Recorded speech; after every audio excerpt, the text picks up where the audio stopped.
Ustedes hacen varias preguntas y varias afirmaciones, ¿no? Y me parece que está bien que nos interroguemos en la perspectiva por izquierda de cuál es la posibilidad del Uruguay en el marco de una América Latina que tiene sus complejidades. Yo en la época de Menem, de la paridad del dólar y el peso argentino, a Punta del Este le fue muy bien para hablar de Maldonado. Y era la plata dulce. Pero lo que es cierto es que el modelo concentrador de la riqueza y esa cuestión virtual que se generó en un momento colapsó y tuvimos la crisis del 2002 en la Argentina. Grandes manifestaciones en sectores con pobreza paupérrima y hasta que no hubo transformaciones estructurales de distribución y de oportunidades en la Argentina, no logramos crecer ni en turismo. Ingresaban 500 millones de dólares, ingresan más de 2.000. Porque hubo otros sectores que pudieron acceder al vacacionar, a tener al derecho al esparcimiento. Puede existir en este gobierno de Macri oportunidades que vengan más turistas porque se liberan más dólares. Lo que yo estoy convencido que el círculo de los proyectos de derecha que terminan concentrando riqueza va a hacer que en un momento dado eso no pueda sostenerse desde el punto de vista económico y podemos llegar a tener hasta 2, 3 años o 4 capaz de bonanza. Capaz que se termina de vender los apartamentos abandonados y los dólares de lo que quieren vender ahora, creo que son alrededor de 15.000 millones de dólares en granos que tenían capturados los empresarios, se transforma mañana que venga la gente y compre apartamentos. Capaz que tenés 3 o 4 años, puede ser una situación, o puede ser que no, de bonanza, y la gente puede llegar a decir qué bien que le hizo Macri a la Argentina y al Uruguay. Ahora, si en la Argentina el proceso de concentración de riqueza se sigue dando, lo que se va a alimentar es un círculo perverso como el que se dio de la época de Menem hasta el 2002. La pregunta es, eso en Brasil ya pasó en la Argentina, pero tenemos algunos agravantes que tenemos que mirar por izquierda, porque hubo un hartazgo de la gente con los gobiernos de derecha en el 2002 y los desplazó, y una correntada hacia el progresismo y hacia la izquierda en América Latina, mientras en Europa empezaba a caer la socialdemocracia, creció en América Latina. La pregunta ahora parece venir una oleada de derecha y de ciertos niveles de hartazgo con gobierno de izquierda, porque eso uno mira la prensa y no es fabricado, un dato de la realidad. Hay miles en la calle de hombres y mujeres que votaron a Dilma y el otro día salieron a manifestarse, y Dilma tiene el 10% de aprobación o el 9%. O sea, ahí juegan otros valores que tienen que ver con la concepción ideológica de la izquierda, que el combate a la corrupción, el rol del Estado, tiene que ver con la eficiencia del Estado en la prestación de servicios públicos. Las primeras movilizaciones fueron por el transporte y por la salud en Brasil. Y la pregunta es, ¿no es ser de izquierda analizar que hay proyectos que se sostienen por izquierda en momentos de crecimiento y que en momentos donde no hay tales niveles de crecimiento, las dificultades que tendremos serán mayores? El poder sostener un proyecto de cambio por izquierda con crecimiento y distribución, un gobierno de izquierda que no crezca a los niveles que crecía, ¿lo podemos hacer en el Uruguay? Yo creo que sí. Pero necesitamos ser más eficientes, necesitamos elevar nuestros niveles de competitividad, porque el mundo no nos va a comprar por ser uruguayo y de Frente Amplio. Nos va a comprar si logramos incorporar en el diálogo nacional a trabajadores, a los empresarios, al capital, al trabajo, a la incorporación de la academia que planteaba el compañero, pero en términos de línea de agregarle valor a las cadenas productivas, de investigar en función de transformar esa materia prima, que dicho sea de paso, y en un capítulo, las políticas de retención argentina hizo que muchos argentinos vinieran a producir al Uruguay y trajeron tecnología, todas esas máquinas que vemos, los mosquitos, era aplicación tecnológica que el Uruguay no lo hubiese desarrollado. Hay quienes que te dicen que hay 5.000 millones de dólares en el exterior de uruguayo. La pregunta es, ¿somos capaces en el Uruguay un gobierno de izquierda de atraer esa inversión de capitales nacionales para que inviertan? Si no damos certezas en ese sentido, en la relación capital-trabajo, izquierda, derecha, de un proyecto de desarrollo nacional, va a estar complicado para que podamos resolver los problemas de miles que nos quedan por resolver en el Uruguay. Y va a estar complicado para poder demostrar en América Latina que los proyectos de izquierda también necesitan un soporte material. La distribución de la riqueza no se puede distribuir si no crece. Y el crecer necesita una serie de estímulos y garantías para el capital. Y tenemos que hablarlo así, en esos términos. Porque el otro problema que tenemos, y que está planteado en la izquierda y es legítimo se cruza en las discusiones, si efectivamente el proceso de distribución de riqueza como ha habido en Uruguay, en la década del 90 con el gobierno de la Calle y de Menem, creció la economía, sin embargo no se distribuyó. Bueno, que hubo crecimiento y distribución. No obstante eso, 3.000 y pico de personas tienen casi el 50% de la riqueza de este país. Bueno, eso parece ser un elemento también de concentración. Ahora, la pregunta es, en términos más o menos inteligentes, si nosotros mañana nos planteamos, frente a la situación del gobierno de la Argentina, o de la acción de la bolsa en Brasil, que cuando frente al anuncio del juicio político subieron las acciones, y las cámaras empresariales acaban de expresarse a favor del juicio político a la presidenta, una intervención directa del capital. frente a ese escenario, nosotros estamos en una situación de endeblez extraordinaria. Y necesitamos garantizar, como ha garantizado la izquierda, la regla de juego clara para asegurar la inversión extranjera y nacional, incorporarle valor a las cadenas productivas y lograr seguir trabajando por un bloque de la región que va a ser más complicado de lo que era antes. Ahí, en términos de síntesis política, yo para mí es un desafío de la izquierda. Tenemos que demostrar de que efectivamente podemos conducir un barco en proceso de tormenta. Porque esta operación de la derecha que se da en Argentina, en Brasil, se dio en Chile, también se da en Venezuela, se dio también en Europa antes, también tenemos que mirar que esa operación de los partidos de derecha, de las grandes cadenas nacionales vinculadas con las internacionales de medios, no son las únicas causas. Hay causas que la izquierda tiene que mirar autocríticamente lo que pasa en América Latina, porque si no podemos llegar a conclusiones erróneas y creer que solo el imperio es responsable. Y nosotros nos tenemos que hacer cargo también de nuestras cuitas. Para la luz de eso, yo creo que el Frente Amplio va a ser un buque insignia en demostrar con transparencia cómo se puede gobernar, transformar las estructuras de poder, democratizar las relaciones sociales y generar una condición de estado de bienestar, que es el acuerdo programático, que permitan que las grandes mayorías excluidas queden incluidas de forma sostenida en el tiempo. Esos son los desafíos. Después hay particularidades políticas, ideológicas y culturales también, ¿no? En los últimos 10 años lo que pasó, hubo un ascenso social de mucha gente y la percepción pasó que era de que la gente era pobre porque no tenía el sistema, las oportunidades, condiciones no eran oportunidades, a una condición de que porque no quiere trabajar. Exactamente. Ese cambio se da en la era progresista en Uruguay, ¿no? Entonces, hay toda una cuestión de la comunicación y del trabajo y de la comunicación de ida y vuelta con la población, la ciudadanía, de entender los procesos y de avanzar juntos, ¿no? Porque si no, nos van a desplazar. Ahí también hay eso es parte de la batalla que la ideología de derecha ha ido ganando, ¿no? Porque nosotros podemos ganar elecciones en un balotaje y tener mayoría parlamentaria por tercera vez. Pero eso que vos planteás, que es que casi la mitad de la población identifica que la gente no sale de pobre porque no quiere, porque es vago, es la prédica de la derecha de los últimos 10 años. La pregunta es, la respuesta a esa situación, el analizar científicamente lo que es la pobreza y la causa de la pobreza, no es un problema de prevoluntad hacia el trabajo o no trabajo. Y me parece que hay una discusión más que interesante en términos ideológicos, porque la derecha a nivel internacional tiene la inseguridad como un elemento a tratar, tiene los aspectos vinculados a la pobreza y que se le da a los pobres, y que quien paga son las capas medias, ¿verdad? Hay algunos datos importantes de alguna encuesta que se hizo en los peones rurales, donde la mayoría cree que si le bajaran los impuestos a los patrones podían pagar más salario. Los peones rurales, ¿no? Y la mayoría cree que se le dieron porque se lo dio el patrón. Ni siquiera reconocen el sindicato o su organización. Y esto de la pobreza tiene que ver con ese sentido. La pregunta es, el niño que están naciendo hoy, el 22, 23% de los niños nacen por debajo de la línea de pobreza aún en el Uruguay, en gobierno de izquierda. Que la izquierda y el gobierno lo promueven la información de calidad. Y lo democratizan. Y lo pone arriba de la mesa rojo vivo. Y lo gurises hasta los 12 años, cerca del 40% vive en la línea de pobreza.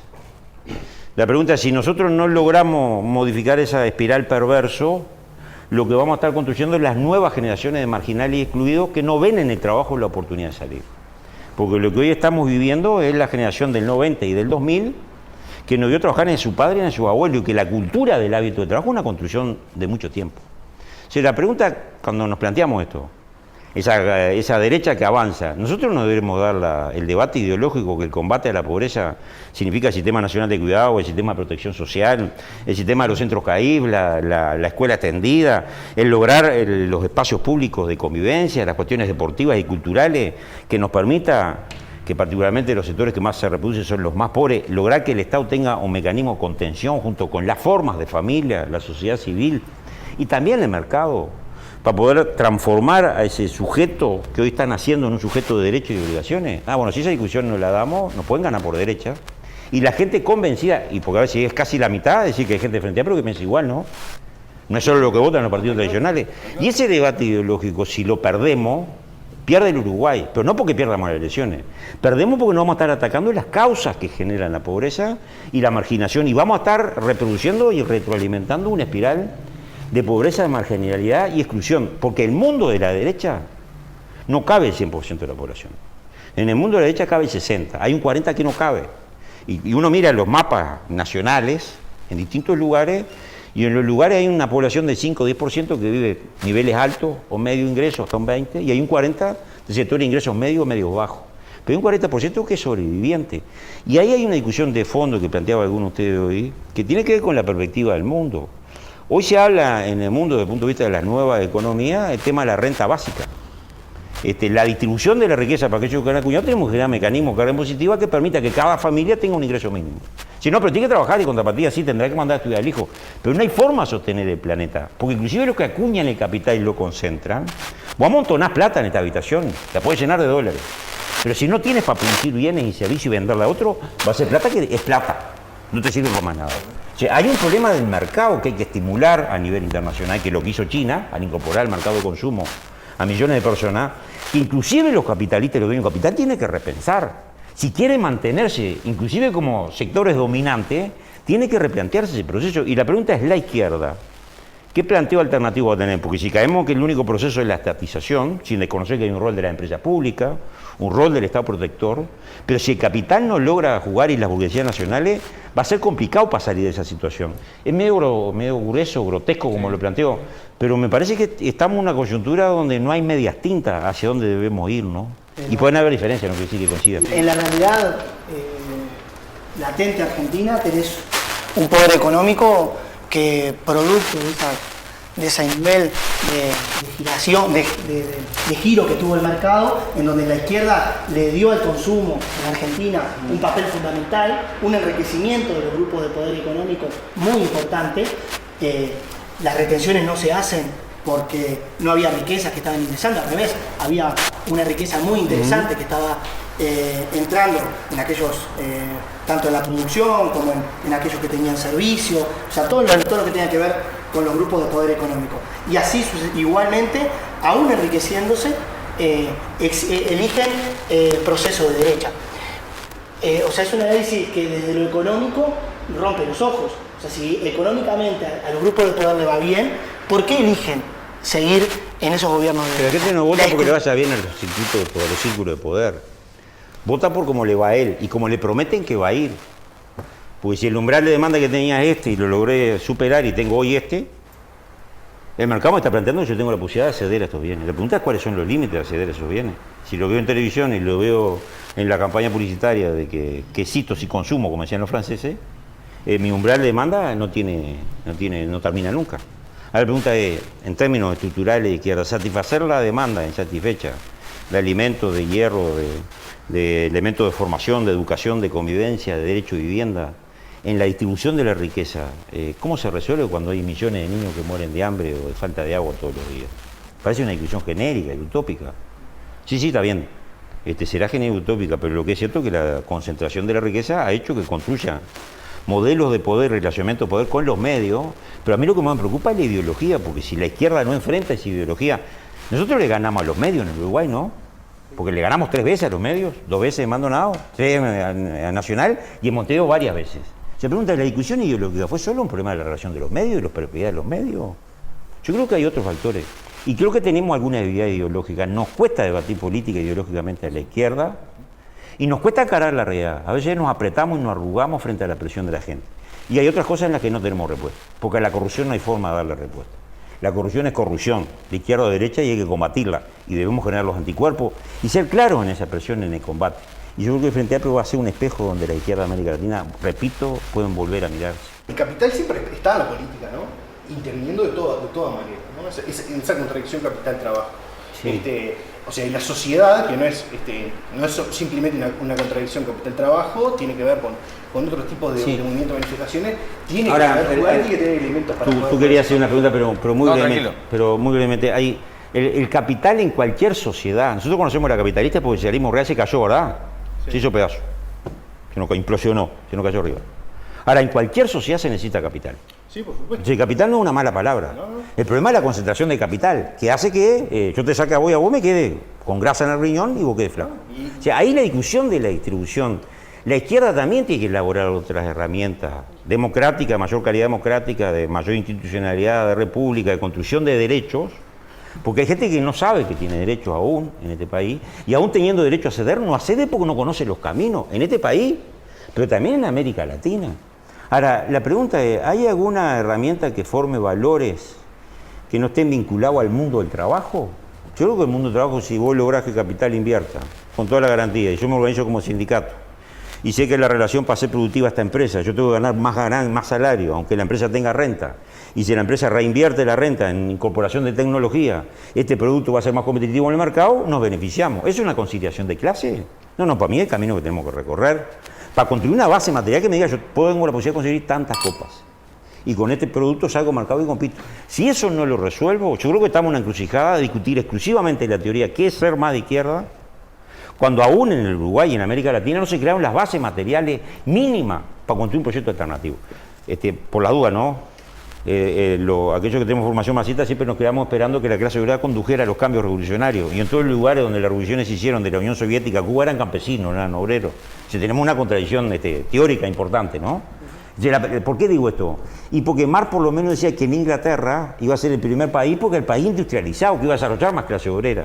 Digo, llevando a lo más teórico, tenemos enormes contradicciones que a mí me alientan a seguir discutiendo. No oculto la discusión de la ideología, sino me alientan a que podamos discutir. Uruguay tiene para ofrecer una cuestión cualitativa, más allá de sus recursos naturales,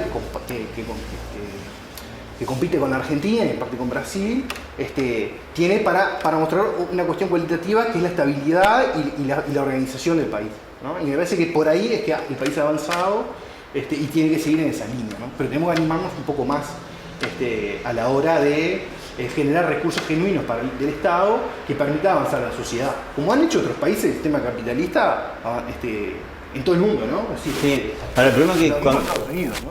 Sí, las tasas nuestras impositivas comparadas con Estados Unidos y Europa son muy bajas, ¿no? Ahora hay que ver los niveles de desarrollo capitalismo en esos lugares. No, claro. Porque la pregunta es, ¿qué es ser de izquierda? Porque si fuera solo por las cargas impositivas, no cabe duda que Europa y Estados Unidos serían más de izquierda que nosotros, ¿no? Cuando hablan del impuesto a la renta. Me parece que hay otro aspecto que es la redistribución y la inclusión social. Y hay un aspecto que mencionaba vos al principio, que es cuando querés atraer el capital, y vos también lo mencionabas. Hay otro aspecto que tiene que ver con la sostenibilidad del proyecto, no solo desde el punto de vista económico, sino desde el punto de vista ambiental.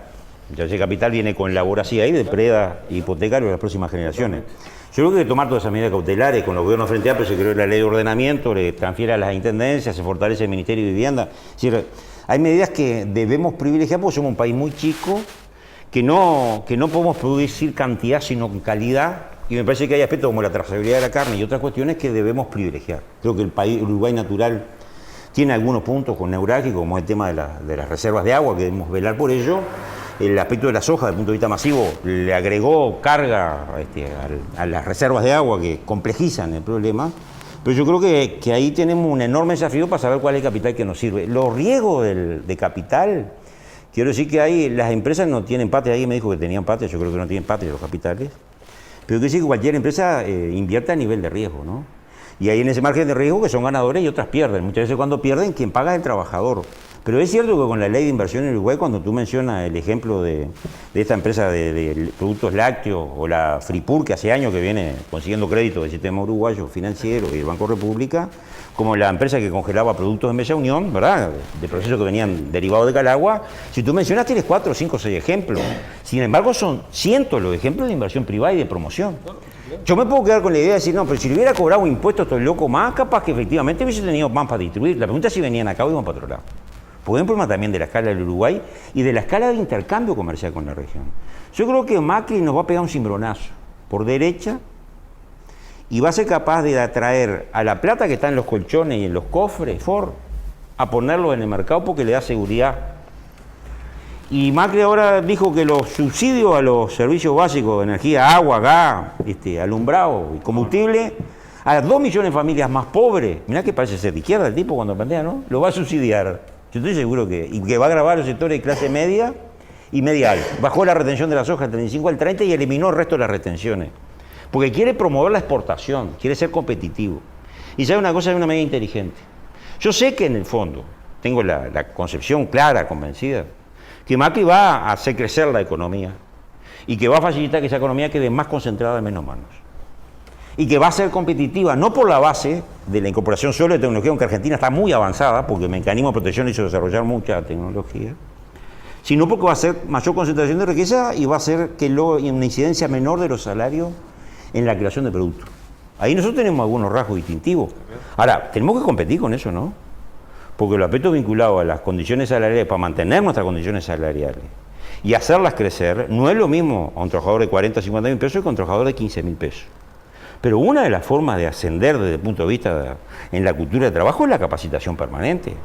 Porque quienes ganan 15 mil pesos son los trabajadores de servicio, de empresas de seguridad, es decir, los trabajos menos calificados, a la cual es una reserva a mano de obra barata. Que cuando la industria precisa echa mano a ellos, ¿verdad? Lo prepara en el momento. Y si no, un reservorio. Y la pregunta es, ¿no habrá otra forma de distribuir riqueza si tomamos el rol de las empresas públicas, por ejemplo? Que nos permita decir que a los 15.000 pesistas, en Uruguay la tarifa de alumbrado público, de gas, de agua y saneamiento, tiene un tratamiento diferencial que a lo que tienen los demás. Si en Uruguay hay grandes consumidores de energía que tienen un tratamiento preferencial. Si yo creo que hay medidas para avanzar desde el punto de vista redistributivo, que no significa decir que te voy a meter la mano en el capital, no, voy a redistribuir distinto, voy a mantener la carga impositiva y tratar que el PBI crezca. Si el PBI crece, voy a generar más empleo, debo privilegiar las condiciones ambientales que se desarrollan, debo capacitar a la gente para que pueda evolucionar socialmente y en paralelo voy a utilizar las empresas públicas y los resortes de protección social del Estado para generar otros mecanismos de distribución. Porque si yo digo que el mecanismo de un decreto de salario para los de 15 mil pesos que pase a 30, el de shopping no tiene problema, ¿verdad? Ahora, el de los boliches de los pueblos del interior y de los barrios de Montevideo, buena parte o trabaja en negro o se funde. O sea, hay un problema de cómo acompaña la economía el crecimiento salarial. Y eso es ciencia, y yo no tengo ciencia. Pero es un elemento que hay que analizar científicamente, inclusive desde el punto de vista de la competitividad. Algunos servicios públicos nuestros, desde el punto de vista de la competitividad en la región, somos muy caros. Combustible es uno de ellos, ¿verdad? La energía y otros más también. O sea, a mí me parece que hay una discusión que es importante por izquierda, de cómo imaginarnos el país de los próximos 15 o 20 años, sabiendo cuál es la matriz productiva que debemos construir, meter la academia, capital, a los trabajadores, el rol del Estado en eso, y qué otras herramientas redistributivas. El Sistema Nacional de Cuidado que se acaba por aprobar en el Parlamento es una herramienta redistributiva e inclusión. Va a permitir que la compañera tal, porque aparte del 10%, el núcleo de pobreza más duro es el 10%, teníamos el 40%, lo bajamos al 10%, pero ese 10% nos va a llevar, que nos va a llevar más el laburo, porque es el núcleo más duro, el cerno más duro de la pobreza. Entonces, si vos ahí no lográs que el niño desde el vientre de la madre tenga la vitamina, los alimentos, pueda crecer y tenga un centro CAIF, tenga la escuela, el grupo pueda hacer el liceo, que la madre en vez de estar cuidando al niño o cuidando a un hijo con discapacidad o a un adulto mayor, que el 95% de los casos de los cuidados lo hacen las mujeres, en formas distintas de familias que hay, pero particularmente las monoparentales, donde las mujeres son jefas de hogar. Si esa mujer no sale a la capacitación del mercado laboral, el Uruguay va a tener problemas de competitividad, de productividad, pero va a tener un problema estructural en los próximos 15 o 20 años, que es el sistema de seguridad social. Porque ¿quién lo va a sostener si no logramos que las nuevas generaciones se formen? Y la pregunta es, los dueños de capital que quieren sacar ganancias rápidas, casi carroñeramente, ¿no se dan cuenta de que pueden estar eliminando una de las bases sustantivas que tiene que ver con la capacidad humana? Y la discusión de la izquierda, cuando yo digo que venga más capital, ¿lo hago para serle servil a la derecha y al capital? ¿O porque le estoy planteando que ellos tienen una contradicción en su propio sermo que tienen que resolver? Y esa discusión se resuelve con mayorías parlamentarias, pero con un gran diálogo nacional como se estableció con este gobierno, que espero tenga buenos resultados. Eso es todo teoría lo que digo, ¿no? Ahora, tú hablabas de la educación, pero en el Uruguay históricamente, el promedio que se le aportaba del PBI, de un PBI de 17.000 millones de dólares, era el 3,3, 3,5% del PBI a la educación, de 17.000, y ahora de 57.000, el año pasado se le dio el 4,7, y vamos por el 6. Yo quiero decir con todas las letras, con mucha franqueza, y puedo estar equivocado, que no hay forma de llegar al 6% del PBI de la educación si no crece el país, si la torta no crece. La torta es una cosa muy vinculada a la derecha y despectiva. Quiero decir, bueno, si la riqueza en el país no crece, si los 57.000 millones no se transforman en 70.000, nosotros no tendremos forma de obtener el 6% del PBI. ¿Por qué? Porque ya lo que está distribuido sobre 57.000, tanto va para la salud, tanto va para la seguridad social, tanto va para los militares, tanto va para la educación. Y cuando vos quieres incrementar, exponer arriba de la mesa un 1,5% del PBI, estás hablando de unos 800 y pico millones de dólares, ¿verdad? Como para sacar 800 y pico millones de dólares, es algo que se lo saque a alguien, ¿no? Yo digo, está bien, pero si tú me dices quién es, yo creo que es una posibilidad. ¿Dentro del Estado o a la... Claro, los grandes trazos de inversión del presupuesto tienen que ver con la seguridad social primero, es lo que lleva la torta más grande. Después tiene que ver la educación y la salud. Son los tres sistemas que se llevan el grueso aparte de la masa salarial de los funcionarios. En ese sentido, lo que preguntaba aquel, en ese marco de prioridades y poniendo como en primera línea la educación, ¿no es posible generar, justamente creo que iba un poco dirigida la pregunta de Gonzalo ahí, no es posible generar los mecanismos para lograr avanzar? Yo creo que no. Creo que con esta masa de capital nosotros no llegamos al 6. El Uruguay tendría que, para crecer 800 y pico millones de pesos solo para la educación, tendrías que todo el crecimiento, la carga impositiva que viene de este crecimiento que tenemos 57.000, llevarlo a 70 y pico, toda la carga impositiva tiene que ir para la educación. Mantener lo que tenés y todo tiene que ir para la educación. Porque sacar 850 millones de dólares más o menos, 850, que es el 1,5% del PBI, significa que es un 20% de lo que se crea del PBI más o menos es la recaudación, ¿verdad? Entonces estás hablando de un crecimiento del PBI del orden de 4.000 millones de dólares más, 5.000 millones de dólares más. Si la pregunta, ¿tenemos que crecer a ese nivel para poder llegar a ese por ciento? Porque la otra cuestión es como ustedes dicen, y puede ser que sea una discusión que está, es una discusión que está planteada en la izquierda. Yo quiero decir mi opinión porque no soy oportunista, ¿verdad? Y no me caer en la demagogia. Yo creo que efectivamente el Uruguay tiene que ir a un proceso de mayor redistribución, de mayor eficiencia en el gasto público, que es otro problema, en la optimización del recurso del gasto público, porque hay políticas como la de salud, que es un sistema nacional integrado, pero que tiene debilidades, particularmente en el sector público, y que el sector privado se lleva una buena parte de la grasa del riñón, y que muchas veces hay una competencia de infraestructura y de servicio que debemos optimizar. Yo creo que ahí hay gestos y acciones para realizar, para optimizar esa eficiencia en el gasto público. Está en discusión lo que se ha invertido en las empresas públicas, pero invertido está, ¿verdad? Bueno, yo creo que hay toda una discusión, pero quiero decir que difícilmente, por lo menos mirando los números fríamente, nosotros podemos llegar a ese porcentaje de la educación pensando que le sacamos este y lo otro, porque las cifras grandes donde vos podés tocar, porque lo más pichuleo, ¿verdad? En términos, es el gasto fijo del Estado, ¿verdad? Vos no podés sacar de lo que ya tiene salud, de lo que tiene el sistema de seguridad social, porque no va a bajar las jubilaciones, ¿verdad?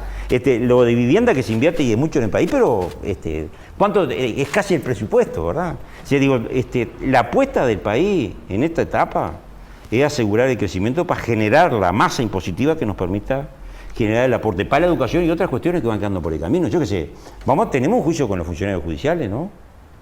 Que creo que nos va a costar en el orden de 70, 80 millones de dólares. La pregunta es de dónde lo vamos a sacar para pagarlo.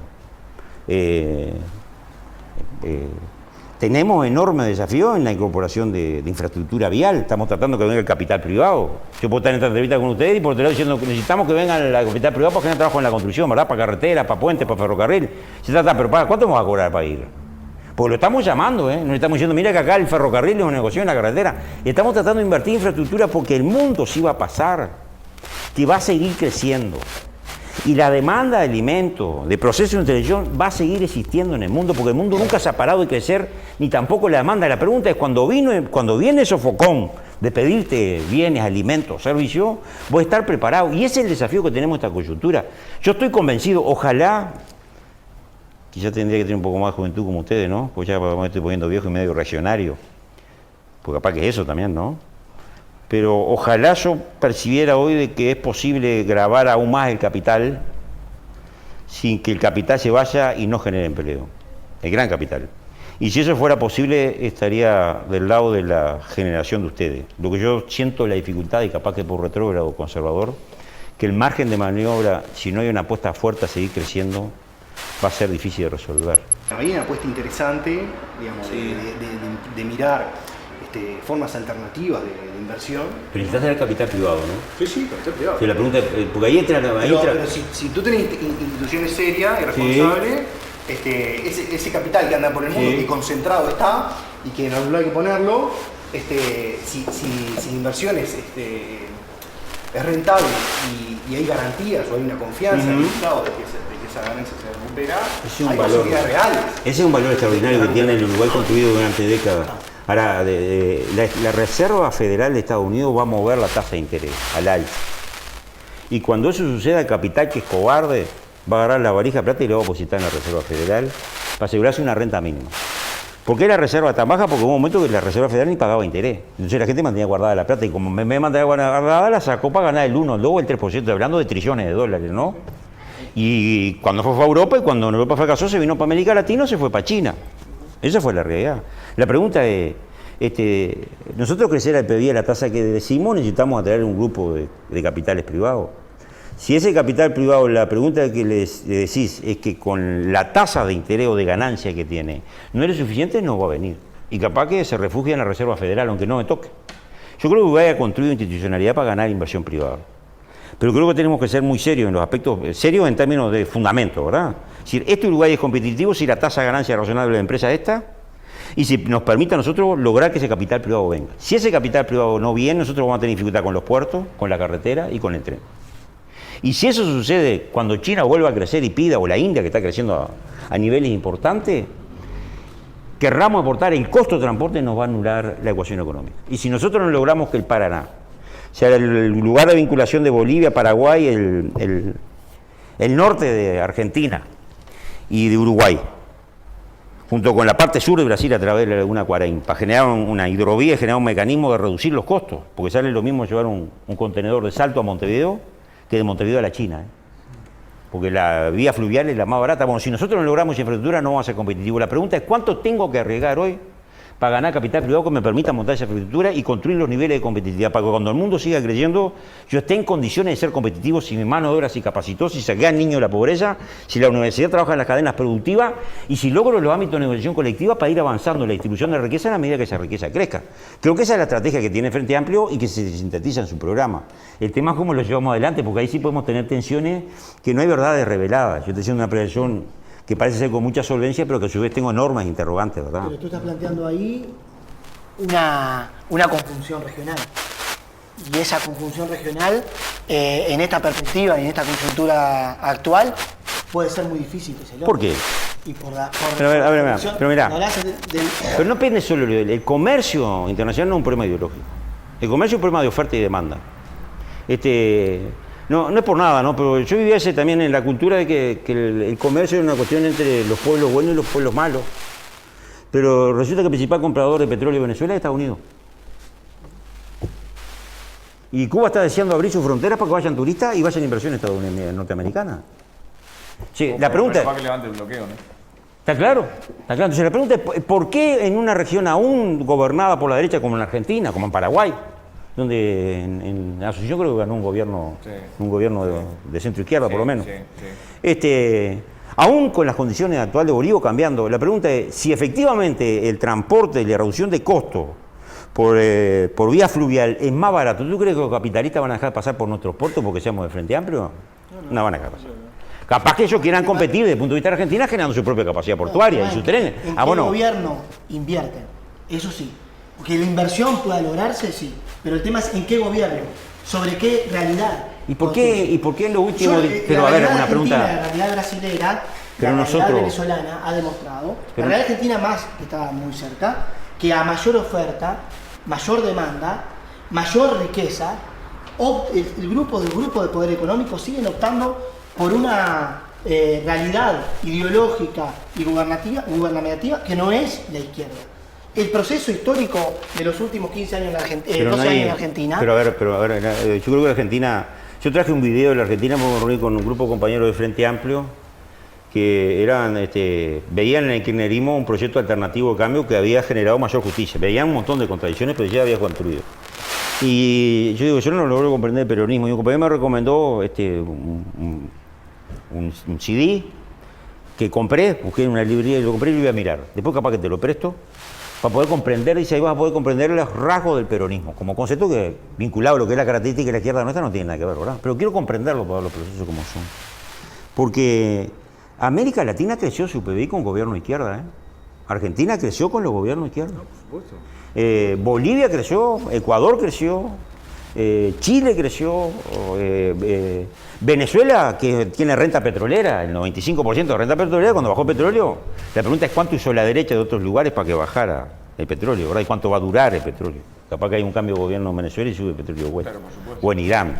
A ver, porque los intereses internacionales se mueven. Pero lo que es cierto es que frente a la cuestión de la comercialización, hay aspectos que tienen que ver con la eficiencia y la productividad, y el capital va a ir donde le sea más rentable y donde efectivamente su renta de ganancia es mayor. La pregunta es con cuánto nos quedamos nosotros de esa renta en términos de masa salarial para los trabajadores y de políticas tributarias para redistribuir e incluir socialmente. Y ahí el país tiene que ir midiéndose.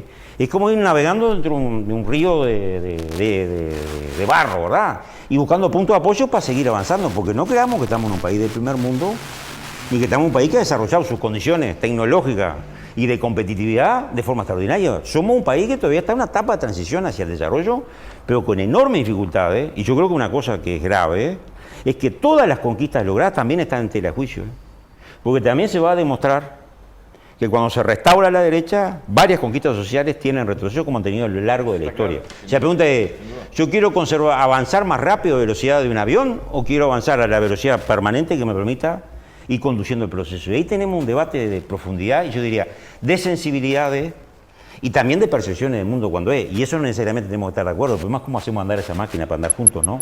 Y hay algunos factores que en la izquierda debemos mirar, que es la economía, ¿no? Pues la economía y los mercados tienen una serie de reglas en las cuales los estados pueden incidir en la redistribución, pero tienen su propia lógica. Los mercados no los dominan los estados. Los mercados, los estados inciden en la redistribución y en la generación de condiciones, ¿verdad? Tampoco se domina solo. No, no, absolutamente. Lo que está demostrado con la izquierda es que el Estado en mano de la izquierda puede regular aspectos, entre ellos los ambientales, entre ellos los redistributivos, generando herramientas de negociación colectiva y democratizando las relaciones laborales. Eso es parte de un proceso, ¿verdad? Ahora, tampoco es cierto, o por lo menos yo no creo que sea así, yo creo que las experiencias de autogestión, la propiedad cooperativa, son herramientas de propiedad privada y de capital en manos de los trabajadores, pero son experiencias muy incipientes con enorme esfuerzo que hay que seguir alimentando, ¿verdad? Desde la financiación, desde la academia, en el marco de la competitividad con el sector privado y las grandes empresas. Ahora, el nivel organizacional de una empresa para ser eficiente y productiva son años de acuñar conocimiento también, ¿verdad? Una empresa en la construcción o en X lugar, si no tiene un arquitecto y un capataz que sepa cómo se organiza y se vende, el burgués con la capital propio no resuelve la ecuación. La pregunta ahí, las empresas privadas han logrado niveles de eficiencia, a veces de aprovechar el Estado, de lucrar, todo lo que vos quieras. Pero hay un nivel de organización empresarial que el rol de los trabajadores de forma cooperativa o la autogestión aún nos falta mucho, tenemos mucho que hacer para que el capital también esté en manos de los colectivos sociales, ¿verdad?